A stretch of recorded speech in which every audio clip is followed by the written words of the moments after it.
ascorbic acid, vitamin C, yun o, 60 capsule, 500 mg. Ayan. 60 piraso na po yung laman niya mga boss. Laging tulong talaga ng vitamins na to sa akin guys. Kasi nga, nung wala pa akong vitamins, ang bilis ko talagang nagkakasakit mga boss. Sipon, yan, ubo, tapos yung lagnat. Yan, mabilis talaga akong nagkakalagnat before mga boss. Yan. So, paubos na tong isang bote ko mga boss. So, meron pa akong reserve ito, isa. Yan. So, pag naubos to, ito na naman bubuksan natin. Wala pa tong ano guys, bawas. Yan. So, malaki talaga yung tulong ng vitamins na to sa akin mga boss. Kasi dahil dito mga boss, ay, yun nga, lumakas yung immune system ko. Yan, hindi na ako tinatablan halos ng sipon. Ayan, yung lagnat, hindi na halos compare dati na grabe talaga mga boss.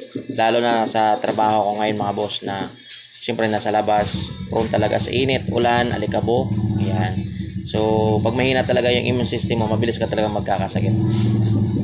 Ito po, isinadjust lang po sa akin to ng teacher ko dati sa elementary kasi nakita niya ako mga boss. Nung nakita kasi kaming mga boss, umuubo ako noon. Yan, ubo tsaka sipon talaga mga boss. Sabi niya sa akin, uy, mag-vitamins ka. Sabi niya, para at least may protection yung katawan mo. At ito nga yun yung nirecommend niya sa akin guys. Yan, ascorbic acid, vitamin C. At sobrang effective po niya talaga mga boss. At dahil dito mga boss, siyempre nangayayat ako noon mga boss. Siyempre ubo, sipon ka. Siyempre mangayayat ka talaga nun. At nung tinake ko to mga boss, ito talaga yung nagpawala ng ubo ko sa sipon. At saka yung pagkain ko talaga medyo lumakas na. Kaya ayun, medyo bumalik yung katawan natin mga boss. Ayan. Kung gusto nyo umorder ng ganito guys, i-click nyo lang yung dyan, yung link sa taas.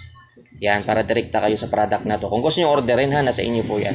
Kung gusto nyo orderin, kasi ang ganda po niya talaga mga boss. At 2 buwan muna siya ang gagamitin. Kasi nga 60 capsule po siya. Pag nag-take kasi ako nito mga boss gabi. Yan, sa gabi ako nagte-take nito mga boss. Kasi sabi ng teacher ko na yun mga boss, yung vitamin C daw ay hindi ito kusang pinoproduce ng katawan natin. Yan, nakukuha natin to sa mga ganito, pag inom ng vitamins, pagkain ng mga orange. Yan. So, kaya pala dati yung kasamahan ko dati mga boss, panay-kain talaga ng orange. Yan, yun pala. Parang kinukuha niya dun yung vitamin C niya para mai-produce niya sa katawan niya. So, ganito yung niyan guys, oh. Ganito yung laman niya, no. Oh, di ba?